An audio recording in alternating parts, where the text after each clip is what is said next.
잘 오셨습니다. 한번 인사해 보겠습니다. 예. 자, 오늘 우리 이제 팔복을 마치고 이제 팔복 다음으로 넘어갑니다. 여러분, 팔복이 뭐였습니까? 사실은 예수님의 성품이지요. 그리고 또 그 팔복은 예수 믿는 사람, 성령으로 거듭난 사람, 그 내면에 이 팔복의 DNA가 생겨진다고 했죠. 그리고 그 팔복의 사람으로 살아가게 된다는 것입니다. 여러분, 예수 그리스도를 믿는 믿음으로 우리의 심령에 이 팔복의 DNA가 이미 심겨진 줄 믿습니다. 그리고 점점점 자라나고 겉으로 나타날 겁니다. 자, 그러면 팔복은 내면의 상태를 말했다라면 오늘 13절부터 예수님이 말씀하시는 너희는 세상의 소금이다, 너희는 세상의 빛이다. 이것은 뭘까요? 팔복의 사람이 이 세상 가운데에 외형적으로 어떤 영향력을 미치며 어떻게 살아갈 것인가에 대해서 예수님께서 말씀하십니다. 자, 여기 우리 주위에서 볼 것은 예수님이 13절에 너희는 세상의 소금이다, 14절에는 너희는 세상의 빛이다 라는 것은 그 팔복의 사람은 땡땡땡이다. 우리 뭐 있죠? 사랑은 땡땡땡이다. 무언가 정의를 내릴 때 이런 식으로 표현을 하는데 예수님께서 오늘 팔복의 사람은 무엇이다 라고 우리에게 말씀을 하십니다. 자, 그럼 팔복의 사람은 첫 번째 뭐라고요? 세상의 소금이다. 팔복의 사람은 두 번째 세상의 무엇이다고요? 빛이다 라는 것입니다. 이 예수님의 표현에 있어서 우리가 제일 먼저 집중해야 될 것은 너희는 세상의 소금이 되어야 한다, 너희는 세상의 빛이 되어야 한다라가 아니라 이미 너희는 뭐라는 겁니까? 이미 너희는 세상의 소금이다, 너희는 이미 세상의 빛이다 라는 것입니다. 여러분, 이것이 무슨 차이입니까? 예수님이 너희는 소금이 되어야 해, 빛이 되어야 해 하는 것과 너희는 이미 소금이고 너희는 이미 빛이다 라는 것은 어떤 차이가 있습니까? 끝의 표현이 좀 다른데 조금 다릅니까? 아니요, 본질적인 차이가 있는 것입니다. 성경은 항상 우리에게 가르칩니다. 너희가 누구인지를 먼저 알아라. 너희가 하나님 앞에 어떤 존재인지를 알아라라는 것입니다. 사도들의 가르침도 마찬가지입니다. 여러분, 바울 사도의 그 서신서를 다 보십시오. 앞쪽에는 하나님의 은혜가 어떠한 거고 그리고 그 은혜를 입은 사람들은 어떤 존재가 되어졌는지를 먼저 말합니다. 이것을 우리는 교리라고 하지요. 그리고 교리를 가르치고 난 이후에 그 다음 무엇을 얘기합니까? 하나님의 사람들아, 너희는 이렇게 살아가야 된다, 너희는 이런 존재이기 때문에 마땅히 이런 존재로 나타나야 된다라고 모든 성경은 말씀하십니다. 마찬가지로 예수님께서도 오늘 우리에게 너희는 세상의 소금이다, 너희는 세상의 빛이다 라고 먼저 우리가 누군지를 말씀하고 나서 그 다음에 소금의 사역, 소금의 역할, 빛의 사역, 빛의 역할을 말씀하고 있는 것입니다. 그리고 사실 이 말씀은요, 소금이 아닌 사람, 빛이 아닌 사람에게는요 효과가 없습니다. 소금이 소금을 역할을 하려면요 뭐가 돼야 됩니까? 소금이어야만 하는 겁니다. 빛의 기능이 뭡니까? 어둠을 밝히는 거지요. 그러면 어둠을 밝히는 빛의 기능을 하기 위해서는 먼저 뭐가 돼야 됩니까? 빛이어야만 되는 겁니다. 오늘 여러분들 예수 그리스도를 믿는 믿음으로 내가 누군가, 내가 어떤 존재인가, 내가 팔복의 사람이 되어졌다라면 예수님이 내게 너희는 세상의 소금이다, 너희는 세상의 빛이다 라고 선언하시는 이 선언의 말씀을 믿음으로 아멘으로 받아들이시기 바랍니다. 그래야 다음이 있는 겁니다. 자, 이 자리에 팔복의 은혜를 입은 주의 백성들, 그리고 팔복의 은혜로 이미 세상의 소금이 되어지고 빛이 되어진 여러분이 우리 하나님께 함께 마음을 모아 예배 드리고 있는 줄 믿습니다. 아멘. 자, 그러면 그 다음에 너희는 어디로 가라는 겁니까? 어디에서 소금이고 어디에서 빛입니까? 세상에 있습니다. 이 세상은 어디입니까? 이 세상은 어떤 곳입니까? 우리가 태어났던 곳, 우리가 살아가는 곳, 비록 예수 그리스도를 믿는 믿음으로 전혀 다른 새로운 존재로, 새로운 변화된 존재로 살아가지만 여전히 발 딛고 살아가고 있는 이 세상은 어떤 세상입니까? 자, 제가 예를 하나 드리겠습니다. 마태복음 17장에 보면요, 예수님이 제자들을 데리고 변화산에 올라가셔서 그 변화산에 놀라운 그 광경을 보여주십니다. 베드로, 야고보, 요한 3명의 제자를 데리고 변화산에 올라가셨는데 예수님의 모습이 어떻게 변하셨습니까? 아주 희게 되어졌는데 이 세상에 있는 흰 것으로는 표현할 수 없는 그런 흰 광채가 나는 모습으로 변형되어졌습니다. 예수님은 왜 그 모습을 보여주셨습니까? 지금 예수님이 이 땅에 오셔서 육신을 입고 오셨지만 장차 영광의 몸으로 부활하신 후에 영광의 주님의 모습을 미리 보여주시는 겁니다. 그리고 예수님은 더 놀랍게도 그곳에서 모세와 엘리야와 대화하는 모습을 제자들에게 보여주십니다. 그 모습을 본 베드로가 어떻게 반응합니까? 주여, 여기가 좋사오니, 여기가 좋습니다. 여기서 초막셋을 짓겠습니다. 여기 그냥 계속 머물고 있기를 원합니다. 베드로는 자기가 무슨 말 하는지도 모르면서 그렇게 말을 했습니다. 어떤 상태였습니까? 예수님의 변형되어진 모습이 너무나 영화로운 겁니다. 너무나 황홀한 겁니다. 그리고 그 예수님, 자신이 믿고 따르는 예수님이 구약의 최고의 선지자 모세, 엘리야와 함께 대화를 나누는 모습에 완전히 황홀경에 빠진 겁니다. 여러분들이 신앙생활하면서 하나님의 은혜, 가장 깊이 은혜를 경험했던 그 순간을 한번 떠올려 보십시오. 하나님의 사랑이 강하게 확 부어지던 그 순간을 한번 생각해 보십시오. 아마 여러분 그 순간에서 벗어나기를 원하지 않으실 겁니다. 주님, 내 이 사랑, 이 하나님의 은혜, 이 상태로 계속 있기 원합니다. 어쩌면 베드로가 그런 고백을 했을 수도 있는 겁니다. 자, 산 위에서는 이런 하나님의 영화로운 모습, 하나님의 그 황홀한 영광 가운데 베드로가 빠져 있을 때에 산 아래에서는 어떤 일이 일어났습니까? 간질 들리고 물에도 자빠지고 불에도 자빠지고 귀신 들린 한 소년이 있고 그 아버지가 있습니다. 그 고통 속에서 아이를 데리고 제자들에게 와서 치료해 줄 것을 요구를 했지요. 그런데 어떻습니까? 제자들은 그 병을 어찌하지 못하고 지금 막 고통 속에 계속 우왕좌왕하고 있습니다. 예수님께서 그 모습을 보시지요. 그 모습을 보시고 17장 17절입니다. 예수께서 대답하여 이르시되 믿음이 없고 패역한 세대여 내가 얼마나 너와 함께 있으며 얼마나 너희에게 참으리요 그를 이리로 데려오라 하시니라. 지금 산에서는 놀라운 하나님의 영광이 막 나타납니다. 그런데 산 아래는 어떻습니까? 죄와 사망의 저주, 질병과 그 더러운 귀신들의 그 저주에 의해서 고통당하고 있는 겁니다. 그러면 예수님께서 너희는 세상의 소금이라 했은 이 세상은 어디입니까? 산 아래입니다. 산 아래. 공중권세 잡은 자 아래서 죄와 사망의 권세에 눌려서 죄의 종로로 타고 사단의 종로로 타고 그 저주 가운데 고통당하는 바로 그곳이 세상이라는 것입니다.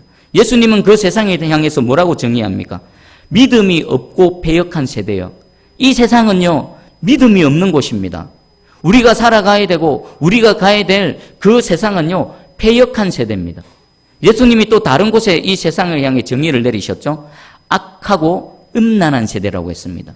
우리가 살아가야 될 곳, 우리가 발을 딛고 살아가는 이곳, 그곳은요, 점점점 더 악해져 가고 점점 더 흉악하고 음란해져 가는 세상입니다. 예수님이요, 소금인 너희는 그 세상으로 나가라는 것입니다. 우리를 어디로 보내십니까? 팔복의 사람들아, 팔복으로 이미 세상에 소금이 되어졌고 세상에 빛이 되어진 너희들아, 이 세상으로 나아가라는 것입니다. 저희 이 말씀으로 여러분 축복합니다. 이미 팔복의 은혜로 소금이 되어진 여러분, 빛이 되어진 여러분, 저 고통당하는 세상 가운데로 나아가시기를 주님의 이름으로 축복합니다. 예수님은 우리를 보내십니다. 어떤 교회는 아주 흔한 구호입니다. 모이기를 힘쓰고 모이고 흩어지는 교회, 이런 구호 한 번쯤 들어보신 적 있죠? 모이고 흩어지는 교회. 자, 그러면 왜 모입니까? 왜 모입니까? 모여서 예배드리고 찬양하고 기도하고 하나님의 것으로 전신갑주 무장하는 겁니다. 은혜로 무장하는 겁니다. 하나님의 능력으로 무장하는 겁니다. 그러면 왜 흩어집니까? 세상으로 흩어져서 이 고통당하는 세상 가운데 하나님의 은혜를 흘러보내고 생명 대신 예수 그리스도를 전하고 하나님의 그 사랑을 전하기 위해서 흩어지는 겁니다. 어디로요? 세상으로 가는 겁니다. 자, 우리는 어떻습니까? 우리 새순교회가 모여서 은혜 받고 흩어져서 복음을 전하고 생명을 전하는 그런 교회 되어지기를 축복합니다. 제가 어떤 목사님, 어딘지 모르겠는데 이런 어떤 담임 목사님이 부교육자들을 향해서 이제 하나 요구를 하시는데 무엇을 요구하셨냐면 운동을 하지 않습니까? 뭐 테니스를 치든 또 축구를 하든 족구를 하든 뭐 탁구를 치든 무엇을 하든 불신자들 속으로 가라는 겁니다. 운동을 하되 그냥 믿는 자들끼리 하지 말고 의도적으로 목회자들이 그 불신자들 속으로 가라는 것입니다. 왜 그렇게 할까요? 불신자들 속에 가서 그들과 함께 부대끼며 그들에게 이 소금의 역할, 빛의 역할을 감당하라는 것입니다. 그리고요, 또 제 개인적으로도 이 말씀을 준비하면서 참 많은 도전을 받았습니다. 제가 예수 믿기 전과 예수 믿고 난 이후에 큰 차이점이 뭐냐면 예수 믿기 전에는 친구도 엄청 많았습니다. 수많은 친구들. 저 참 좋아했거든요. 제가 있으면 재밌거든요. 여러분 생각해보세요. 제가 술 한잔 먹고 노래방에서 마이크 잡고 노래 보십시오. 난리 납니다. 열광의 도가니가 됩니다. 그래서 놀 때에서 항상 저를 찾습니다. 그런데 제가 예수 믿고 나서 딱 끊어졌죠. 친구들 믿지 않는 모든 것들로부터 하나님께서 저를 격리시키셨습니다. 왜 그럴까요? 구별하시기 위해. 거룩하게 구별하신 겁니다. 자, 그러면 구별되어진 상태에서 계속 머물러 있으면 되는 게 아니라 거룩하게 구별되어진 제가 다시 어디로 가야 됩니까? 그들에게로 가야 되는 겁니다. 거룩함을 전하기 위해서, 하나님의 생명을 전하기 위해서, 불신 친척들, 믿지 않는 친구들, 저는 그 친구들이 참 보고 싶습니다. 어떻게 살고 있을까? 지금 벌써 10년, 20년이 지났는데 어떻게 살고 있을까? 각자 살아가고 있을 것인데 한 5, 6년 전인가 제일 친한 친구, 제 친한 친구 있는데 그 친구하고도 잘 연락이 안 됩니다. 그래 어쩌다가 그 친구가 밤에 술이 한잔 내가 전화가 왔더라고요. 전화를 했는데 대뜸 하는 말에 욕을 막 해대는 겁니다. 옆에 지찬이 엄마가 듣고 있다가 그런 10원짜리 욕은 처음 들어보는가 봅니다. 깜짝 놀라면서. 그러니까 그 친구는 반가움을 그렇게 표현하는 겁니다. 이전에 그렇게 지냈거든요. 그렇게 친구들하고 지내고 그렇게 반가움을 표현하고 그런 적이 있는데 그 친구를 위해서 저도 생각날 때마다 계속 기도를 합니다. 그런데 선뜻 다가가기가 그리 쉽지는 않습니다. 추구하는 바가 다르고 살아가는 방향이 다르기 때문에 그렇게 선뜻 전화 한 통 하기가 그리고 만나기가 쉽지는 않습니다. 그런데 이 말씀을 가지고 다시 한번 결단했습니다. 가야지, 찾아가야지, 전화해야지, 우리 지찬이 지율이 데리고 가서 한번 같이 그들의 자녀도 보고 한번 만나야지, 이런 결정을 했습니다. 올여름에 지찬이 방학 중에 한번 연락해서 찾아갈 겁니다. 여러분들 역시나 이미 소금이 되어졌으면 그냥 잊지 마시고 흩어지시기 바랍니다. 흩어져서 소금의 사역, 빛의 사역을 감당하시기 바랍니다. 자, 그러면 이제 왜 예수님은 너희를 세상 속으로 보내시는가? 우리가 소금이기 때문입니다. 우리가 빛이기 때문입니다. 그래서 세상 속으로 가라는 겁니다. 그러면 소금의 역할이 뭔가, 빛의 역할이 뭔가를 알아야 되겠죠. 그래야 내가 이것을 인식하고 그들에게 다가가도 내가 그들에게 영향받아서 내 거룩함이 손상되는 게 아니라 나의 거룩함이 그들을 변화시킬 수가 있다는 겁니다. 우리가 불신자들과 어울린다라고 해서 그들의 방식으로 어울리면 안 됩니다. 불신자들 개모임 무슨 회식에 가가지고 그들이 하는 방법대로 부어라 마시고 그렇게 하시면 안 되는 겁니다. 내가 누군지를 알고 내가 어떻게 영향력을 끼쳐야 되는 줄을 알고 그리고 다가가야 그들에게 선한 영향력, 하나님이 원하시는 그 일들을 할 수가 있는 겁니다. 자, 그럼 소금은 뭐 하는 겁니까? 소금이 뭐 하는 거죠? 짜게 하는 거, 짠맛을 내는 거. 또 하나는 썩지 않게 하는 거죠. 먼저 썩지 않는 걸 생각해 보겠습니다. 여러분, 고기가 있습니다. 생선이 있습니다. 냉장고가 없던 시절, 그리고 지금도 냉장고가 없는 그곳에는 그 고기를 썩지 않게 하기 위해서 뭐 합니까? 염장을 하죠. 소금을 막 갖다 붓습니다. 그리고 그 돼지고기 막 다리 큰 거 잘라가지고 거기다가 소금을 몇 번이나 더듬히고 그렇게 또 막 말리고 이렇게 하죠. 왜 그렇습니까? 썩지 않게 하기 위해서입니다. 그러면 너희는 세상의 소금이다라는 것은, 그러면 하나님께서, 우리 예수께서 우리를 세상으로 보내시는 이유는 그 세상에서 세상이 뭐 하지 않게 하는 겁니까? 썩지 않게 하는 겁니다. 썩지 않게 하는 거. 소금이 뿌려지면 소금 때문에 더 이상 고기와 그 생선이 썩지 않는 것처럼 그리스도의 사람이 세상을 향해 뿌려지면 지금 타락해져 가고 악해져 가고 음란해져 가는 이 세상이 더 이상 썩지 않게 될 줄 믿습니다. 그럼 제가 질문을 할게요. 고기가 썩습니다. 생선이 썩습니다. 그러면 썩는 고기, 썩는 생선이 잘못입니까? 무엇이 잘못입니까? 고기와 생선은 그냥 내버려 두면 썩을 수밖에 없습니다. 그럼 이것을 우리 사회에 적용하면요, 세상을 향해서 이 세상이 악하고 음란하네, 부패하네, 그들을 욕해가고 될까요? 안 될까요? 그들에게는 능력이 없습니다. 능력이. 그들은 그냥 그런 존재인 겁니다. 그러면 누구 문제입니까? 누구 탓을 해야 될까요? 소금이 안 뿌려지는 것을 탓해야 되겠죠. 소금 탓을 해야 되는 겁니다. 그래서 우리 에스라, 느헤미야 같은 그 사람들은 시대가 타락하고 시대가 하나님을 떠나갔을 때 그들은 그 세상을 비판한 것이 아니라 하나님 앞에서 가슴을 찢고 자신이 회개하고 기도했습니다. 우리 그리스도의 사람들, 이 세상의 소금인 저와 여러분, 이 세상이 썩지 않게 하기 위해서는 누가 중요합니까? 저 한 사람이 중요하고 예수 믿는 여러분이 중요하고 우리 한국교회 모든 성도들이 중요하다는 것입니다.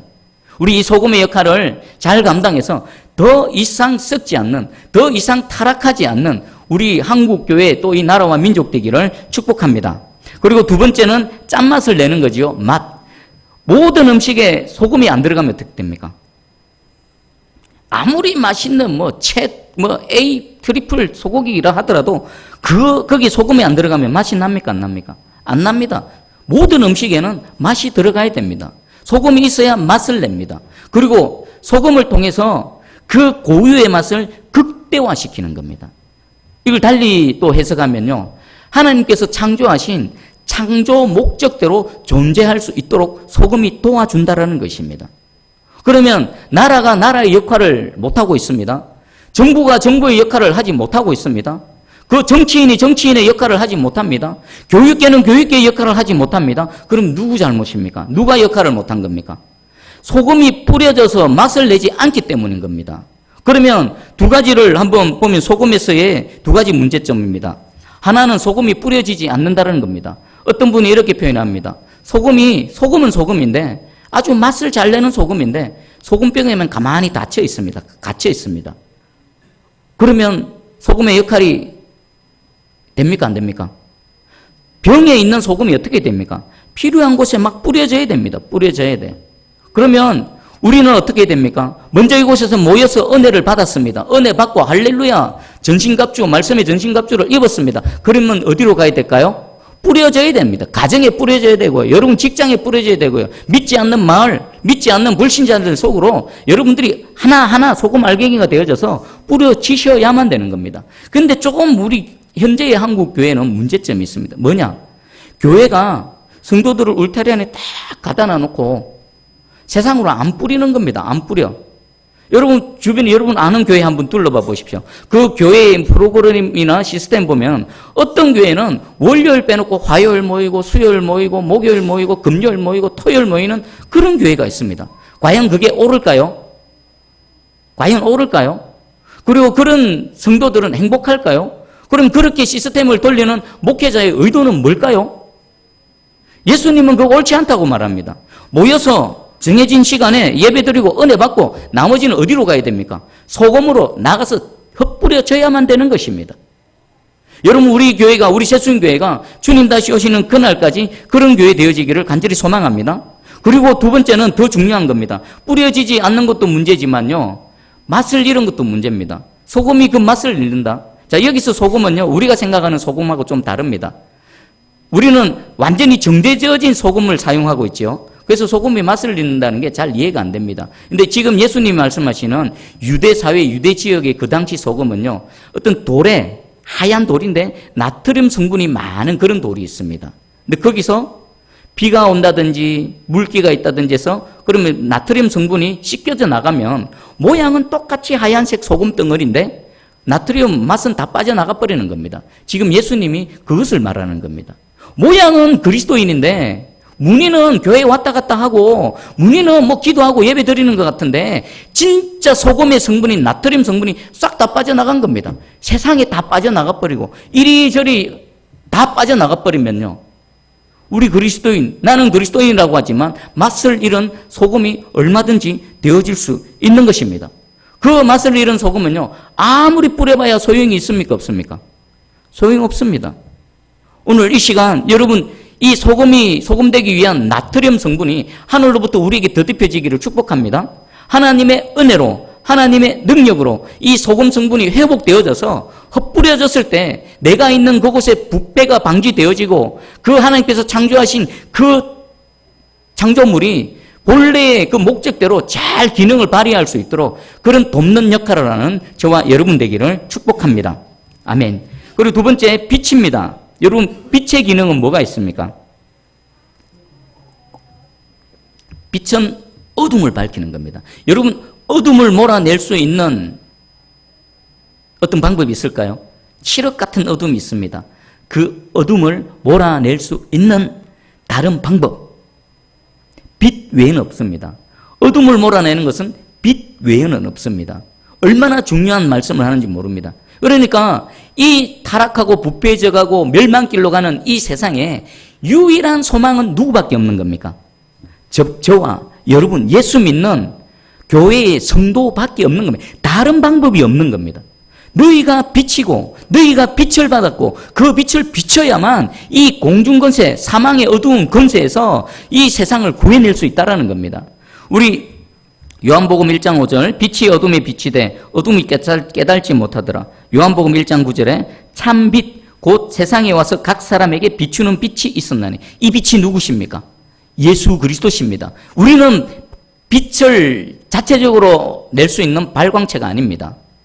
태양과 달과의 관계죠. 태양은 발광체입니다. 자체에서 빛을 막 냅니다. 달은 어떻게 빛을 냅니까? 빛을 받아서 반사하지요. 우리가 그렇습니다. 우리도 참빛 되시는 예수 그리스도의 빛을 받아서 그 빛을 반사하는 겁니다. 그런데 그 반사체라 하더라도 정도가 다릅니다.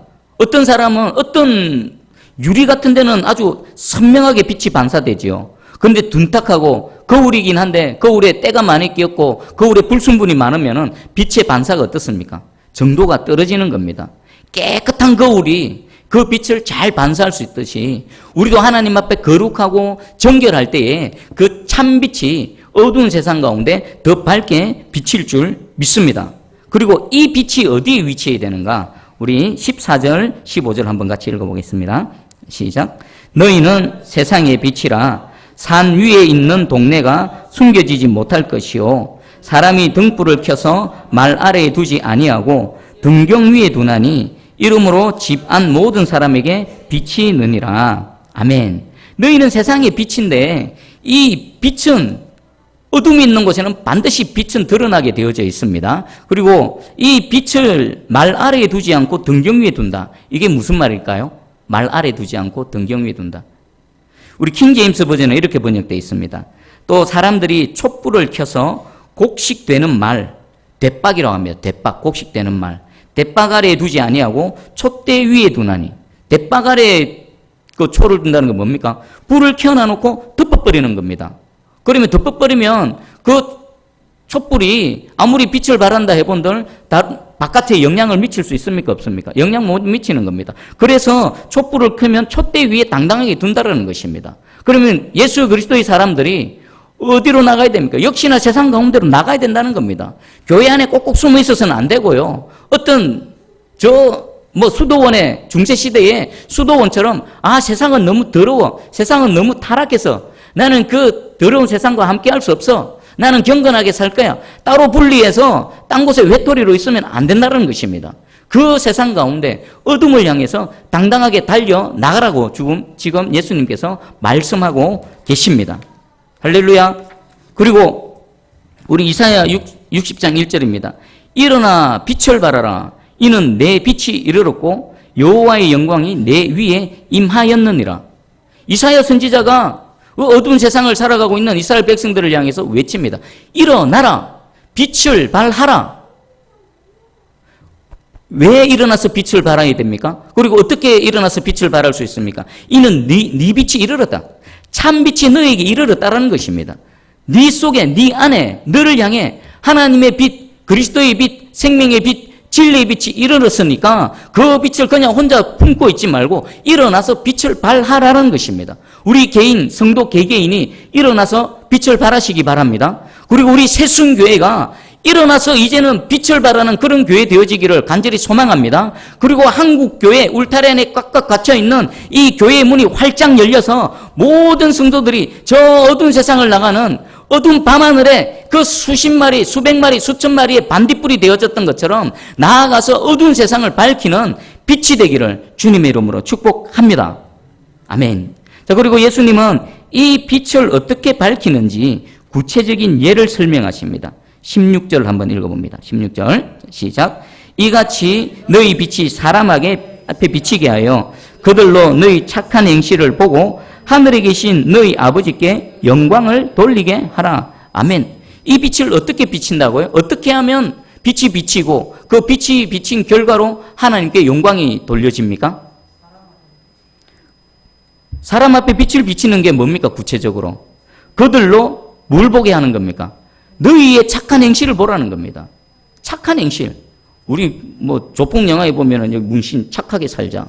그거 아주 성경적인 것 같습니다. 착하게 살자. 하나님 말씀하시면 착하게 살아라. 그럼 이 착한 행실이 뭘까요?